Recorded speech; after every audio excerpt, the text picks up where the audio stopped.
Well, good morning, everybody, and welcome to the English Maths and ESOL conference. My name's Stephen Evans. I'm the Chief Executive of the Learning and Work Institute.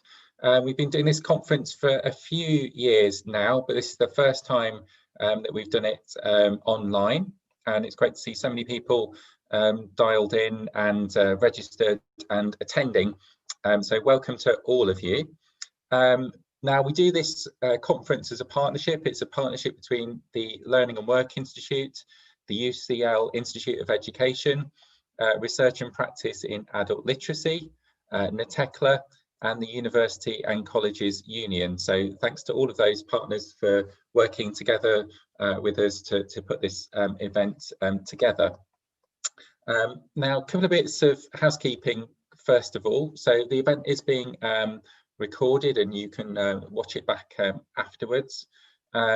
If you have questions or comments or thoughts, please do put them in the Q&A box on Slido, and we'll try and draw some of the points being made together as we go along, and also put them to the panelists for the various sessions that we've got.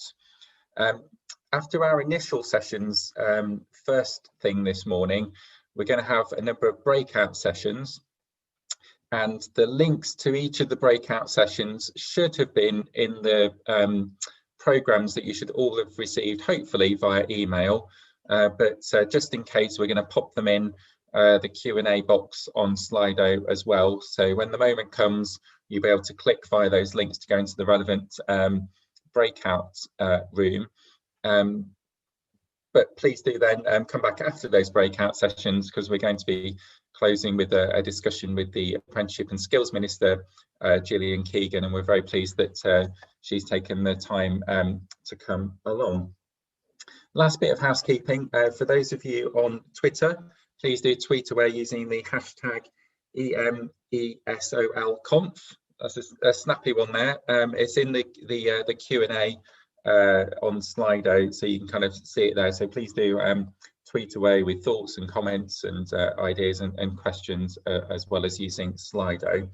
And shortly, I'm going to be opening up a poll on Slido as well, to sort of gather some thoughts on how we should be looking to proceed with policy, and we'll be putting the results of that to the Minister later. So a little bit of background, which I'm sure most of you will be quite familiar with, which is really the scale of the challenge. So across England, we've got 9 million adults with relatively low literacy or numeracy, 850,000 adults who don't speak English well, and almost 12 million people with lacking the basic digital skills rather needed for everyday life. So some of those figures are England only, because England took part in some of these international surveys, and so too did Northern Ireland, but Scotland and Wales didn't. But so we don't have comparable data for the whole of the UK, but we know there's a big challenge, and that there's substantial numbers of people across England and across the UK with relatively low literacy or numeracy, and we know that the impacts that this has. Now, we talked in previous years' conferences about the impact that has on people's day-to-day lives, on getting involved in society, in health and well-being, and in a whole range of other things. And I guess, you know, the reason that we're doing this online is because of the coronavirus crisis, which has just had a very profound effect. And we know the links between those core skills and capabilities and knowledge, and then across to health. So there's big links there in the current crisis. We know too that the coronavirus crisis has led to a really sharp increase in unemployment across the UK. More than an extra 1.3 million, I think, people claiming unemployment related benefits than there were back in March. And we released a report at the weekend suggesting that it's possible long-term unemployment might rise by as much as 1 million or so by this time next year. So we've got a significant labour market crisis, as well as all of those other underlying challenges and needs and drivers that we've talked about before. So for me, this issue about how we make sure people have access to improving those core capabilities for life and for work and for communities, that becomes more important than ever, perhaps, in the current crisis that we're in. So that's the kind of bad news, I guess. The good news is that we are holding this conference this year during our first ever Lifelong Learning Week, part of our Festival of Learning. And the point of Lifelong Learning Week is to really try and celebrate the very best in adult learning. And you'll be hearing from some of our finalists and award winners for the Festival of Learning shortly. And then also to try and look at how we inspire adults to take part in learning. And on Monday, we released our annual adult participation in learning surveys. This is we've been surveying adults for sort of 24 years or something like that. And this year we had a look at what people have been doing in terms of learning during lockdown. And this was obviously before we knew that England was heading into a second lockdown as of, I think, 1 minute past midnight tonight, and various parts of the UK already in various sort of circuit breaker lockdowns and other terminology like that. And what we found is that during that first UK-wide lockdown back in March, around 2 in 5 people, so that's 22 million people across the UK, took part in some form of lockdown learning. And this was quite a wide definition of learning. This isn't, it includes, you know, courses and qualifications, but actually it's a much broader definition of learning, and lots of forms of informal learning as well. But so that's kind of a good thing. Lots of people took part in some form of lockdown learning. Lots of it was online for some pretty obvious reasons. Lots of it was informal. Lots of it was self-directed. And those who took part in that learning were very likely to say they wanted to do future learning. So I think there's kind of an innate interest there in learning. And once you get into it, you're much more likely to want to continue it. The trouble is that although 2 in 5 took part, that means 3 in 5 didn't. And participation varied significantly between different demographic groups and parts of the country. And the sort of usual inequalities that you'd expect to see by socioeconomic group, and those who are out of work compared to those who are in work, and by age and other sorts of things like that. So I think for me, there's a kind of interest there. There was a spike in interest in learning during lockdown. It's how do we continue that? How do we fan the flame? And how do we make sure that we tackle those inequalities so everyone gets access to the learning that they need and that they want? So we're going to be looking at that during the course of this conference, and of course beyond that as well. I'm very interested to hear everybody's perspectives on how the current crisis has changed things in terms of learning provision and in terms of engaging people, and how we can hook on to that interest in learning, because we know that whilst we have 9 million adults across England with relatively low literacy or numeracy, actually the numbers participating in funded learning have fallen by about 40% over the last 10 years, in part as government funding has been cut across England in particular. So how do we marry those things up? How do we inspire more adults to learn? How do we celebrate the best in adult learning and inspire more adults to take part too? So those are some of the things we're going to be talking about during the course of the event. So what I'm going to do now is just to open up the poll on Slido. So you should all be able to click onto the poll tab, or if you're just watching this in a different way and you want to sort of hook on via a different device or something, you can just type into Slido the code EMESOL20. And the question is, what should the government prioritise to make sure that adult basic skills learning supports how we respond to the pandemic? So this is one of those ones, like all polls, you kind of want to vote for all of them and then several other things that aren't on there. But we're kind of looking to see what you would prioritise. So is it about that digital inclusion in online learning opportunities, given, you know, we're heading into a second lockdown in England and already in lockdowns across different bits of the UK, and we've seen that growth in online learning that I talked about during the first lockdown. Is it engaging employers to really focus on this a bit more? Or is it about flexibility and innovation in delivery? So we've consistently found in our survey, our participation survey, that one of the key barriers to adults taking part in learning of all kinds is about time and fitting it around work and home life as well. So would flexibility and innovation in delivery help to tackle some of that? So please do get voting away on that, and we'll come back to the poll later on as well. So do keep voting away. That's all I wanted to say by way of introduction. That's more than enough from me for now. So now really pleased, some of you will hopefully have been tuning in to the Festival of Learning Awards last night.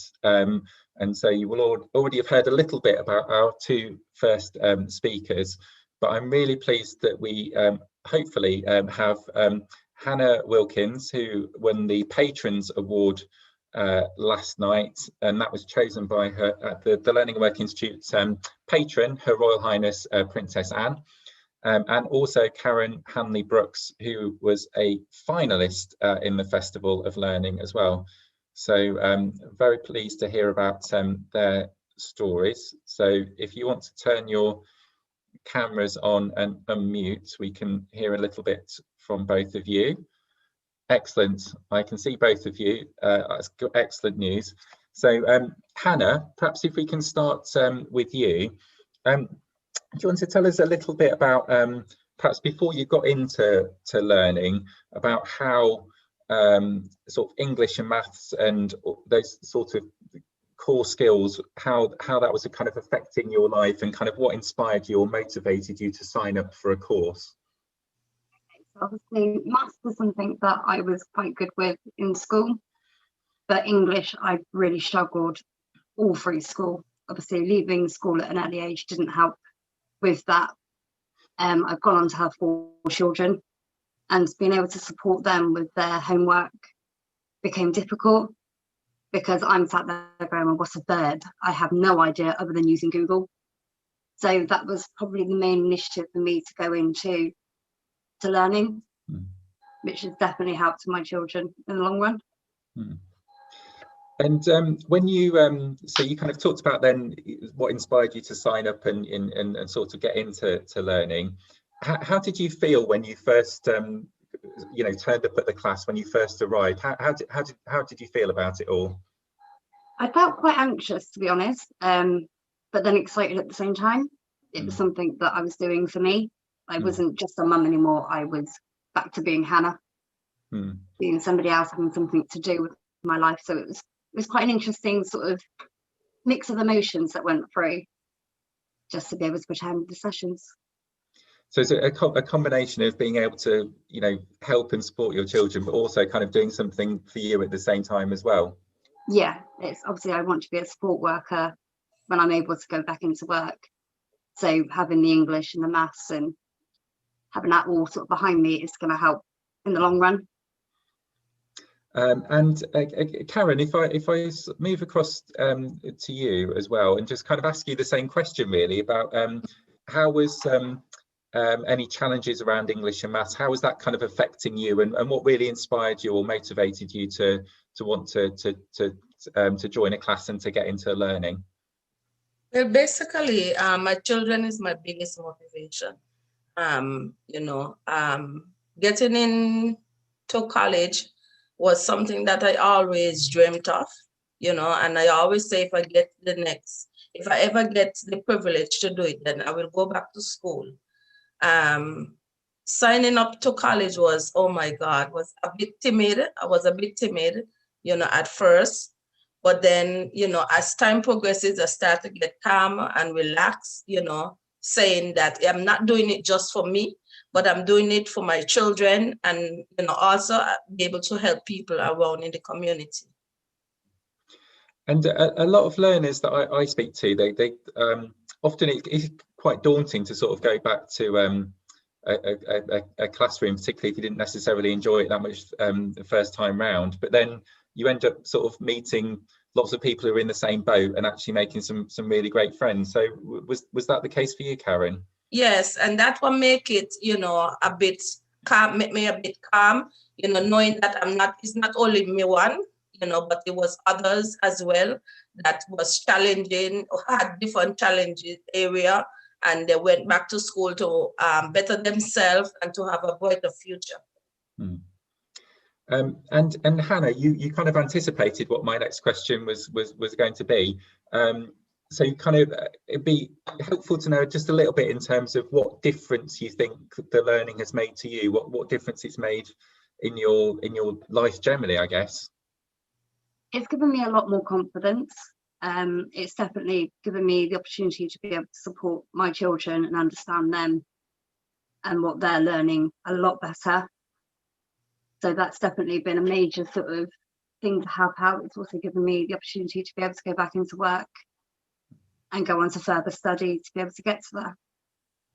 And can you tell us, you kind of gave us a hint earlier, can you just tell me in terms of going back to work and the job that you've gone into and kind of what you're hoping to do next with it all? I'd like to be a support worker. So obviously I've got children who are on the spectrum. So it'd be good to be able to help sort of parents that are kind of going through that, raising obviously children who are a lone parent, which I have been and still am. It's good to have that kind of support to be able to give to them.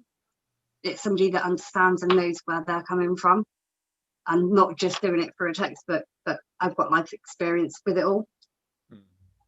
And is that sort of combining the sort of practical, the learning, but also the kind of doing and the applying of it? Is that the kind of thing that kind of appeals to you? It's the sort of, you know, the practical difference and how you can use that learning rather than just kind of, you know, going through the textbook, like you said. Yeah, it definitely is.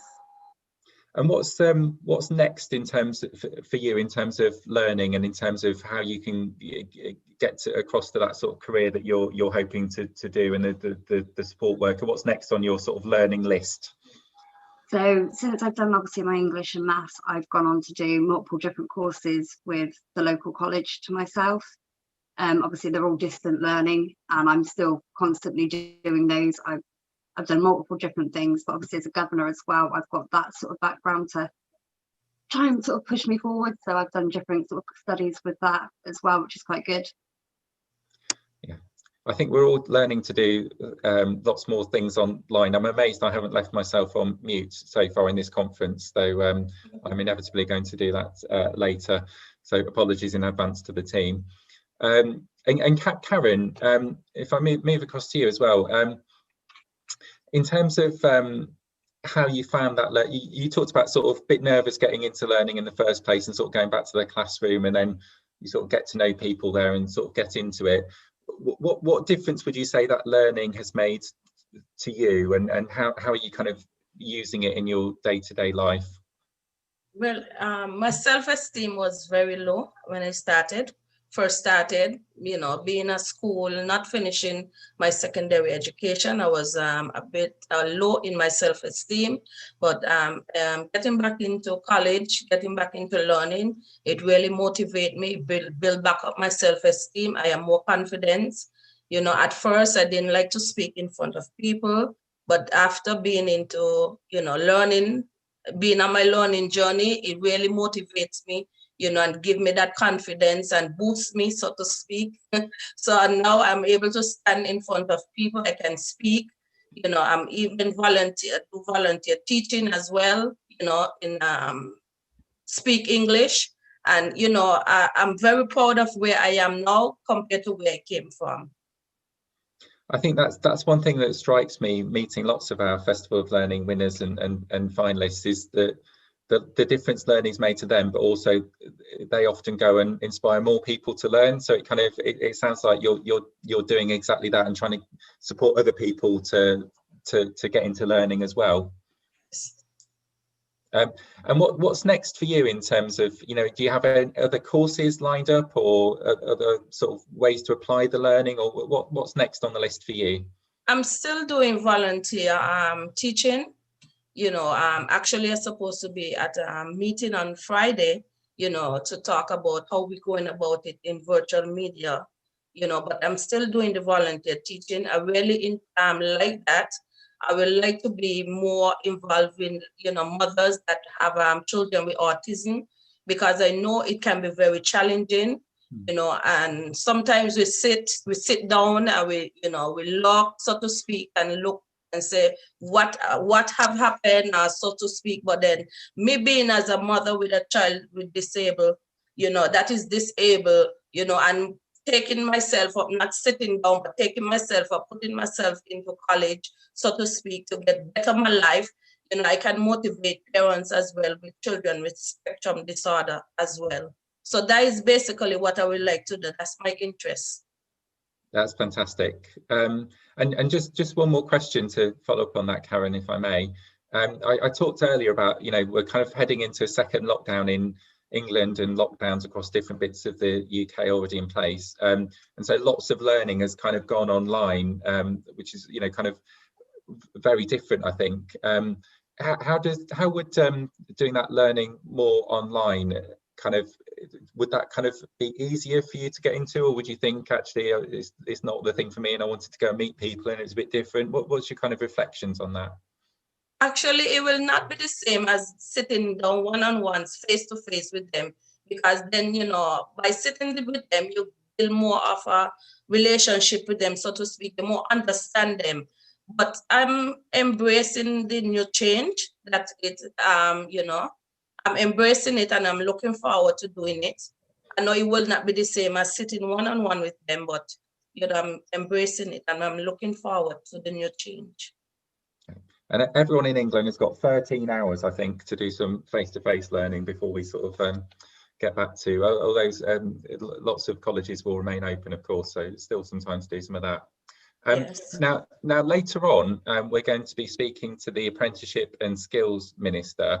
So I'm going to give you both the chance now to sort of give me some questions to quiz her with, or some experiences to quiz her with. So Hannah, if I start with you, I guess I'm kind of interested in what did you find most difficult about getting back into learning, and what did you find most useful? Because it's kind of helpful then to give the minister a sense about what we need to help a bit more with, and actually what's in place that's really good. When I went back into learning, obviously with the learning provider that I've done my functional skills with, luckily they were able to offer childcare.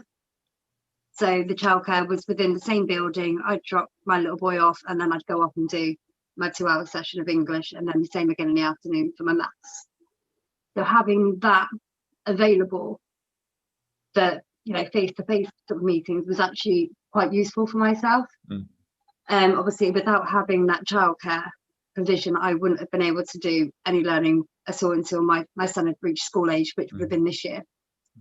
So that is something that, you know, I thought is needed, especially for young parents or any parent that have got young children. You need to have that motivation to go and go, yeah, okay, my child today, I can go up and do 2 hours study and not have to worry.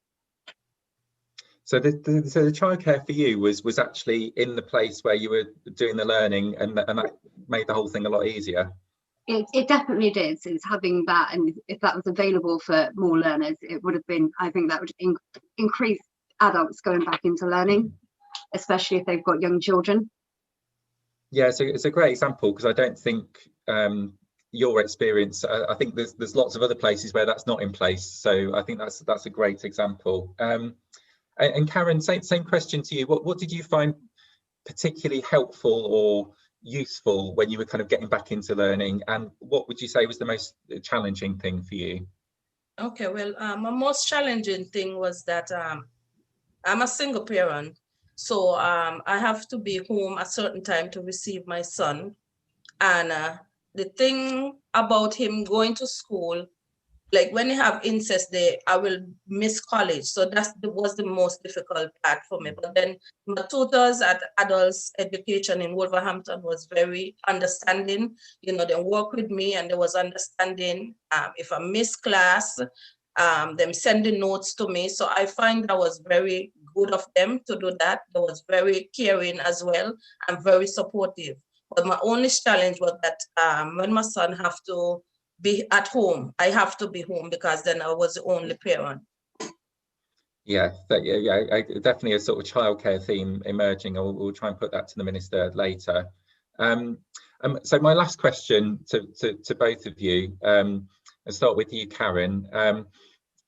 If there's one thing that you could say to the Minister later, whether it's you know, a sort of message, or whether it's a question, or whether it's a, you know, please do this or please don't do that, what would be the one thing that you'd want to say to the Minister? So Karen, let's start with you first. Let me see, what would I say?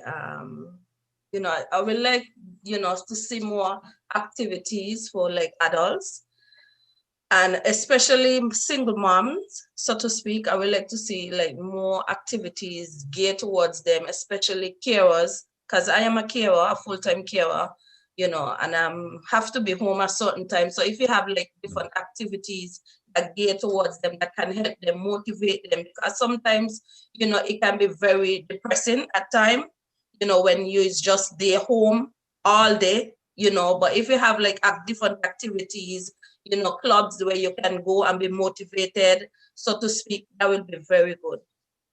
Great, and also helping with your skills as well. Yes, exactly. Yeah, both good points. Thank you. And Hannah, same question for you, really. I'd have to say, obviously, I know with the learning provider that I'm with, obviously, they currently rely on, obviously, the funding from the EU. So now that we're leaving the EU, it's one of those that actually, are they still going to be able to run the courses that they are, given the support that they have been given to myself, to others that I've learnt with, and other people around within my local area? Are they still going to be able to receive funding to be able to actually achieve what they've set out to do? Yeah, that's a really good question. The government has said it's going to have a shared prosperity fund to replace EU funds, but we haven't heard anything about that for some time. So that's a very good point. So I'm going to blame you both for these very tough questions that we're putting to the Minister later now. But they're really good points. I could talk to you both all day, but I'm afraid we're out of time, so I'm going to need to stop us there. This is normally the point where I get everybody to give you a huge round of applause for being Festival of Learning finalists and winners, but unfortunately, because we're doing this virtually, you'll just have to imagine 400 people applauding you. But congratulations to you both, because they're both amazing stories and amazing achievements, and thank you so much for sharing your stories today with us all. Thank you. It was an honor being here as well. Thanks. Great. Well, it's brilliant to hear from Karen and Hannah, and I'm sure and hope you'll agree that was a great way to start the event, and to hear firsthand their amazing achievements, which is what it's all about, really. So I'm going to move us on now to our first panel session to discuss some of these issues, and we've got some great panelists, and they're going to give each have a bit of time to give their perspectives, and then we'll have a discussion, and I'll try and pick up some of the questions on the Q&A as well. So please do stick some comments and questions in there, and please do keep voting away on the poll. It's great to see so many of you voting, so keep voting away. I promise we'll count the votes quicker than the US seems to be counting their election votes. I'll just do it in the order that we have on the slide here. So first of all, I'm really pleased to welcome the new, I think we can still say new, Chief Executive of National Numeracy, Sam Sims. So Sam, can I pass straight across to you to give a few words, and then I'll introduce Helen and Catherine after that.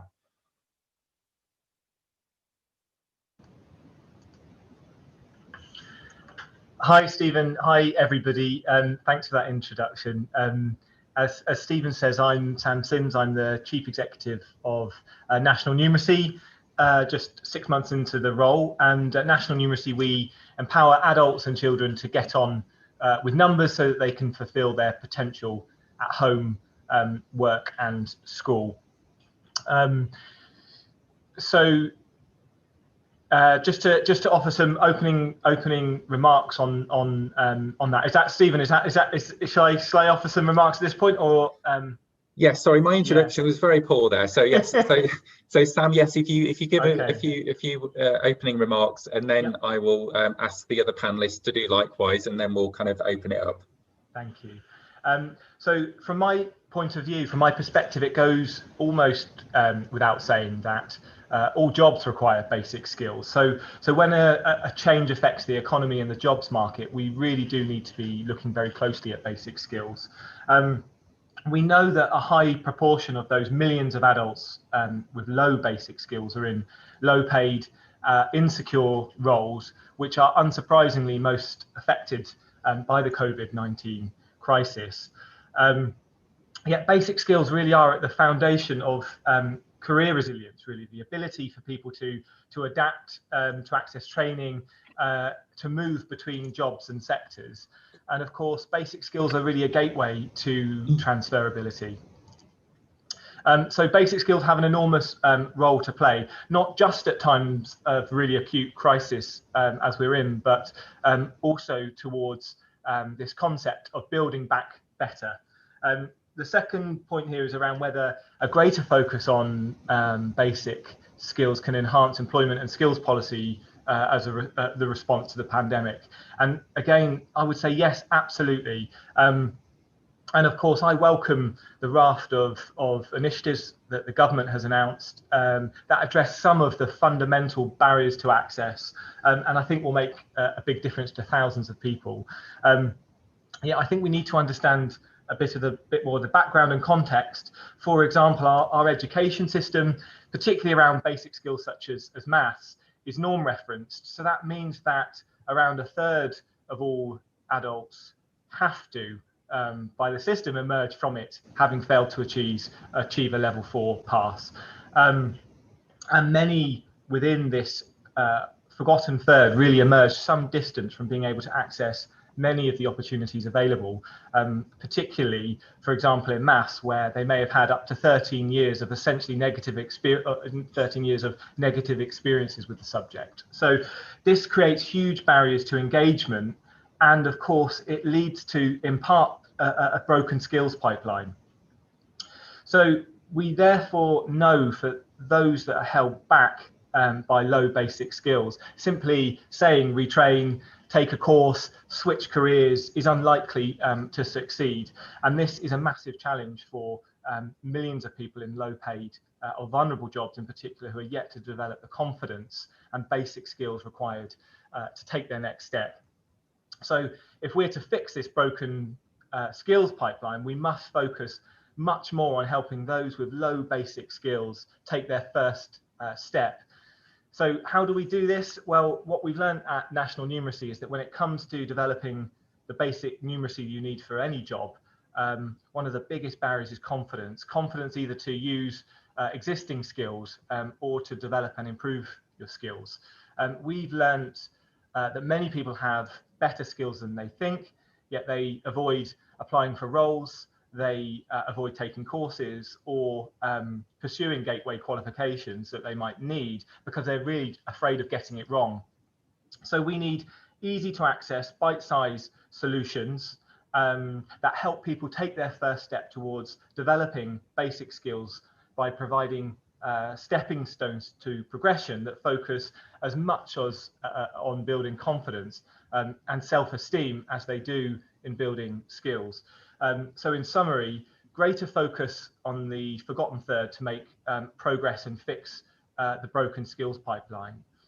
And secondly, an approach that starts by dismantling barriers to engagement, particularly confidence. And it's opportune that I'm speaking at the halfway point of the UK's first ever Number Confidence Week.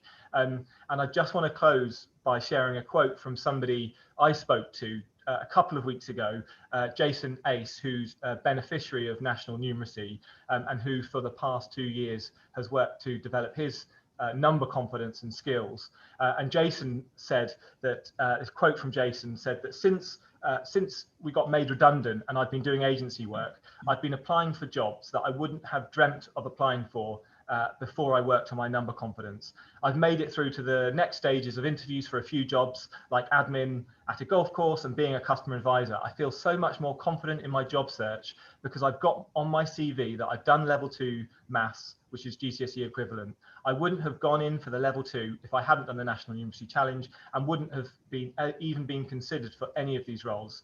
Without number confidence, I wouldn't have had the courage to take on the new role and I wouldn't be applying for the kinds of jobs that I am. I'll leave it there. Great, thanks, Sam. And I'm going to retrospectively claim that it's beautifully timed and planned that we've managed to make the first ever Number Confidence Week and Lifelong Learning Week coincide so well, because they kind of reinforce each other's messages, I think, and kind of particularly resonated what you were saying about bite-sized learning. I think that fits with the sort of explosion of online learning that we've had, and the survey results that I mentioned earlier about trying to fit learning around work and home life as well. So I think lots for us to pick up there when we get into the discussion. So I'm going to ask now for our second speaker to give some thoughts and contributions, and I'm really pleased that we have Helen Ryan, who's a policy officer at the National Adult Literacy Agency in Ireland. And I know that your organisation is doing some really great work, and actually the Irish government's got some really great initiatives around this field. So we look forward to hearing about some of those, and I'll pass across to you for your contribution. Great, Stephen, thank you, and delighted to be here this morning at the conference online, and hello to everybody. Absolutely, I suppose what COVID, let's even look at literacy during pandemic and COVID, what really it struck for us immediately was information and messaging and overdrive, and the digital issue came up very, very quickly, like all of us back in March when things had to shut down and we were relying very much on media, what we were taking in, could we access digital services and so on. For people in work, and I was interested, Sam was talking about that and you mentioned it as well, huge issues, literacy again for jobs, particular sectors have been greatly affected. So therefore either jobs were paused or in some cases lost. And then we're into the idea of retraining and how that impacts on people where they need to brush up on these skills. And then also there were access to services. So we had, like indeed in the UK, you had unemployment payments, but we had people who could not fill in these forms, who were struggling with the digital side. So of course, digital is there all the time. It's the literacy and the digital literacy piece. And the huge thing for us was around isolation. So lots of people felt very isolated. So again, if you had higher literacy levels, you had better perhaps literacy and support networks around you. If you didn't, how are you going to engage and sort of get that support? And I really liked listening earlier on there as well to Hannah when she spoke about the issues with family literacy and parenting, because again here, no, not similar to, I'm sure very similar to yourselves, parents had to try and engage with their children and do all that awful homework, as it was called, but you know, home learning, and that was a real challenge. So literacy for me is everywhere, and what this has thrown up for us and what we've been trying to do in Ireland for the last couple of years is to try and ask our government and our policymakers to look at literacy differently. It's not just a one set of skills that you get once in your life, as we know, and again, I love the confidence and the personal development and self-esteem coming up there a lot too. It is over all of our life. So it's in my family, it's in my, when I have a health issue, it's in my workplace. And so why is it just one government department dealing with this? So we work in NALA, we're a charity, I should have said, sorry, working in Ireland on this issue. We work with 9 government departments. Madness. And so we've been trying to ask government, and we've produced, I'll be talking about this later on, some reports on this, to say we need a whole of government approach. And it's not really, and I like your question, you know, should we focus on this? We have no choice but to focus on literacy as part of the solution to get out of this pandemic. We have other issues coming at us, with we have climate coming at us, we have media literacy coming at us, we have, you know, trying to critical thinking skills that the world needs in this day. And so I don't think there is any choice for policymakers and indeed practitioners, because I think the big challenge for all of us in supporting practice on the ground is, what does it look like? So my last 2 points really about where we are trying to look at in Ireland is we're trying to meet people where they're at. So no longer will a literacy intervention or a literacy support be somebody walking down the road, knocking on the door and going in. That, of course, should remain, but we can't rely on that as much. So we have to meet people. So let's go meet the worker in the workplace. Let's go meet the person who's just been diagnosed with diabetes on a health diabetes course. Let's meet them and look at the literacy for that. Let's meet the parent. So all parents who are struggling with helping their children with homework, let's go meet them, and other particular groups that we need to engage with. So we meet people where we're at. And the second thing, in line with UNESCO and Sustainable Development Goals, we need to take that mantra furthest behind first. So in Ireland, we had good times, and people were still left behind. You know, we went struggled times. Now we're in these other bizarre times. Let's just invest in literacy, numeracy and digital literacy now. And I suppose we're very lucky. Our government has a new strategy coming out. We've a minister who's very excited about this and anxious to do work. So we're in a good place, but we learned a lot from the UK and what you've done over the past. So we've been taking a lot of your good examples and reports, and you know, we're so close together as neighbours. We've got to look at what worked for you and what we can take, and hopefully you've got some ideas that we've done as well. So I suppose we look forward to keeping this on the political agenda and working with yourselves over this time to try and ensure that the adults who need these services can get them.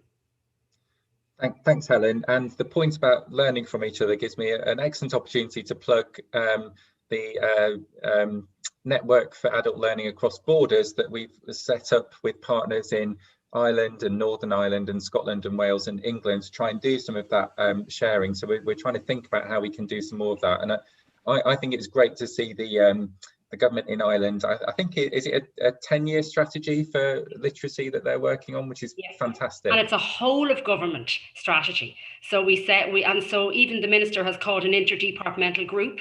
He's invited those 9 government departments, ourselves, some outside agencies, libraries, you know, really important people at the table. And we're all going to be writing this strategy with actions, with money, you know, we will need resourcing. But to me, I think this isn't just about money. I think it's sometimes about creative thinking, energy, the numeracy. You know, I love national numeracy. I mean, the fact that we're looking at that as a great example. Why do we need to do that here in Ireland, the way it's been done in the UK? So definitely, I think there's lots we can work together on in the coming years, definitely. Great, thanks, Helen. I'm going to ask the Minister later about cross-government co-developed strategies. So I'm going to have to ask Gillian to stay for a bit longer. I think my questions are lining up. Right, so I'm going to, so our third speaker I'm going to introduce now is Catherine Sezon, who is the Senior Policy Manager at the Association of Colleges. Catherine, thank you for joining us, and I'll pass across to you to give a few thoughts around this topic, and then we'll open up the discussion thereafter. Thank you ever so much, Stephen. Hello to you, and hello to all everybody who's with us today. So I was really struck actually by what Hannah and Karen said earlier on. So they're very much, that's very much in my mind actually, in terms of what I'm going to be saying today. And I was thinking very much about why focus on adult basic skills. There's a lot of focus in terms of rebuild on level 3 and above, which are really good, really important. We need to focus on those skills. But actually, we also really need to be looking at our basic skills. And so I'd like to look at 3 points as well. I'd like to take it from the sort of personal perspective, looking at productivity. And then I was struggling here because I wanted rule of 3 and then I wanted alliteration. As an English teacher, I was adamant. But anyway, so the last one's a bit more tenuous. But anyway, so the last one is about being proactive. So the personal, and I think it's come up so much. And as I say, that's why I was so taken by what both Karen and Hannah said earlier. The personal is about boosting confidence and self-esteem. And we've heard that from our speakers already and how important that is. And also we talked about they talked so eloquently about the impact on family and family learning, because I think one of the great challenges is that if you don't feel that you've got confidence, if your self-esteem is low in terms of your literacy and numeracy, then actually you don't feel confident about working with your children or with other people within your family either. And then we get into a cycle of people lacking confidence and thinking it's not for me, I can't do that, I can't get engaged. And yet what we've heard from those personal testimonies is how through building confidence, people are going on and looking at their opportunities in terms of work and what they can give back to the community, which actually takes me really nicely onto the second point in terms of productivity. Because quite clearly, as we've already heard, Sam was mentioning it as well, about gateway skills. Literacy and numeracy, English and maths, call it what you will, gateway skills to the job market. They enable you to access further skills and training. They enable you to go out and get that promotion. So absolutely important. And then thirdly, my more tenuous point, and that was about being proactive. So one of the things, though, that I think we've sort of touched on a little bit is when we're talking about the fact that 9 million, we've got 9 million adults, as you rightly pointed out earlier, Stephen, who don't have basic skills. It makes me question why? Why, you know, why? And I think Hannah particularly referred to the fact that perhaps her education perhaps had been disrupted, or that she'd left education early. And I think sometimes we are not meeting people where they're at. So to go back to what Helen was just saying, the importance of meeting people where they're at, to reiterate what Sam was saying about the bite-sized chunks and actually making it manageable for people. But I think that also is true of when we're working with younger people, because some of the things that we're asking people to do are not very 21st century, and it's not necessarily engaging. So I think we have to be more inclusive and think outside the box. Literacy and numeracy are absolutely vital and so important, but we tend to do it very traditionally. So I was speaking to someone earlier today, and one of the things we commented on was the fact that if you were a teacher in the 18th century, actually in terms of the way we look at examinations, the way that we look at assessment, the way that we look at even teaching, actually, in many respects, probably that a teacher from the 18th century wouldn't be too out of place in some, you know, in today's world. So actually in this day and age when we are looking at digital technologies, and I think that's really key as well, that can be a barrier to learning. That's absolutely important. We also need to look, though, if we are going to invest more in digital, it's key that we do invest much wider. So we do need to look at the resource. We do need to look at the learning environment. We know that some people don't have that suitable learning environment at home in order to feel confident about going online. We do have to look, as Karen said, about the fact that people actually like communication. They like being with others. We're social, so that's really important. So how do we bring that in as well if we're going digitally online? And then digital poverty in terms of having that resource, in terms of having that Wi-Fi access. So I think it's all to play for, but I think there's a lot that we could do, that there's a lot of change that perhaps is needed so that we can actually continue to chip away and help support people with these really key skills. Great, thank you. And I love a bit of alliteration, tenuous or otherwise. So I'm with you. I'm with you on that. So let's kind of open the discussion up a bit. And one of your P's there, Catherine, was about being proactive, and Sam mentioned, you know, going to people where they are. And we heard, you know, amazing stories from Hannah and Karen earlier. So I guess maybe Sam, if I can start with you on this one, if I may. You talked about sort of going to where people are.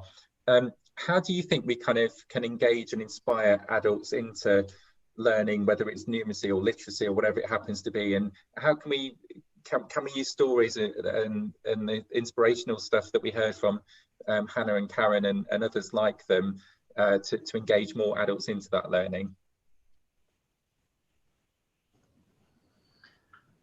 Yeah, absolutely. I think because as I kind of touched on, I think the confidence, self-esteem. These are some barriers, but also opportunities. We've got to look at ways of how we meet people, how we're able to develop those things. And I think we can jump too quickly to skills development, and we've got to get better at understanding people, developing a relationship, whether that's digitally or in person, and whether that's through a tool or through something that's person to person. But we need to think about those underlying feelings, those underlying confidence levels, and we need to be creative about how to develop that at the same time, or as a stepping stone to developing skills. So I think being able to do that, and your question there about using real life stories. I mean, that sense of seeing others and being around others who have the same experience and have overcome that. That's incredibly powerful. A good example is something that at National Numeracy we use when we have a tool that we start to develop people's confidence and competence with numbers. Well, one of the first things we do, in fact, before we go into anything, is ask people how they feel about numbers. And when they tell us, they use a word, we'll then show them a video of somebody who's felt exactly the same way, who's used that same word to describe how they feel about numbers, and that starts to get that across. So I think we can be creative in the ways in which we start to understand people and use stories to help them interact, engage, and build confidence. And Helen, you talked about the sort of development of strategy in Ireland and how it's a kind of cross-departmental thing, and I think you also said lots of stakeholders outside of government helping to shape it as well. So I'm kind of interested in how you how those other government departments and others kind of what's the hook for them, what brought them in, and then also in terms of employers, a number of people have mentioned employers, and most people, even in the pandemic, are still employed. How do you have any examples or views on how we get employers particularly engaged in doing more on this agenda as well? Yeah, well, we would have worked a couple of years ago lobbying for a workplace basic education fund specifically. So we look at the employment issue, and that was a fund, it was €3 million at the time, to sort of allow for small and medium enterprises initially to go in. So around Ireland, we have around 8 regional sort of skills for work coordinators who cold call, who knock on doors and say, would you like, or have you any employees? They come in, and there's around 3,500 people who will access about a 30-hour program. It's not enough. I mean, I suppose that's the thing to say. We've issues around flexibility and also issues around intensity. So we feel when you look again at Moser, and it seems like so long ago, but like all that data is so important, where 200 hours per level that you move up. We still have a bit to go on the intensity side. So on the employer side, we know that there's an appetite there, but it needs to now be expanded. And also around paid learning leave, I think targeted paid learning leave is an issue we're raising with government. So for anyone in Ireland who does not have a leaving certificate or the version of the UK or A levels, we feel that employee, they did it in Sweden, should be released from work and they should full pay. And that can be subsidised then through a government programme to get that person up to speed. So we really need to look at in targeting find our numbers and targeting how we do this. The other government departments, how do we get them on board? I suppose, well, NALA, we're a charity. We've worked with all of these departments sort of on a bilateral over the years. So we do little bits for everyone, but that's not effective in neither our time. Now, we've had some really good pilot programs. We've had great, there's an awful lot of goodwill towards our work, but it's not effective. And so we just spent about 3 years lobbying constantly in and out of our parliament, talking to the politicians, talking to all of the players, to the point where we got it written into the programme for government. So we have a coalition government, we did an election in February, and within that we got it written in. And then a new government department was set up with a new minister who actually was quite shocked at the results. He didn't believe the 1 in 6 adults were very like yourselves and that. And he just looked at us and said, I can't believe that. And the digital is even worse. It's 55% of people struggle with digital literacy. So we're in a lucky position. I think a lot of it is timing, but it's chipping away at it for many, many years to get it to the point now where and there again, we have the civil servants around the table from the departments know about it. So we've health talking about health literacy. We've the libraries talking about their initiatives. We have workplace literacy there from the business side. You know, and all the other prison literacy is in there as well. You've got family literacy and the children and young people angle. And really, we've done it really well for other initiatives in Ireland, like Healthy Ireland. So we have this initiative that's a framework, a 10-year framework that looked at our behavior. So we feel it's also a branding issue, and we need to sell learning and literacy learning and get rid of the stigma. So that's why hearing from Karen and Hannah this morning, like, is so important. We need to hear the stories, people, the difference literacy makes to them. It's not, please don't be embarrassed, please come back. We work with you as adults, and together we'll have a better society if we can improve everybody's skills up to that level. Great, thanks, Helen. So many important points in there, and we did. I'm glad you mentioned Moser. We did an event with Princess Anne last year to mark the 20th anniversary of that report, and say, well, what would he be writing now, and how would we tackle it? And I think the point about the wider costs, you know, the courses themselves are free if you haven't got literacy or numeracy across England and most of the UK, I think, as well. But actually, it's all the other costs in terms of time and money. There's much less support for. So I think there's a kind of similar set of issues there. And again, lots we can learn from each other, I think, about how we tackle some of that. Catherine, we're sort of running low on time, so I'm going to come across to you and give you the chance for the final word. And I guess I'm kind of interested in well, any reflections on those points, really, but in particular, the points that Helen was making there about how we inspire, I guess, or people to learn, but also how we cover those or support people with the non-course costs of learning, and how we make it a sort of cross society mission, rather than just the DfE is going to do an initiative, if you like. How do we build that sort of coalition?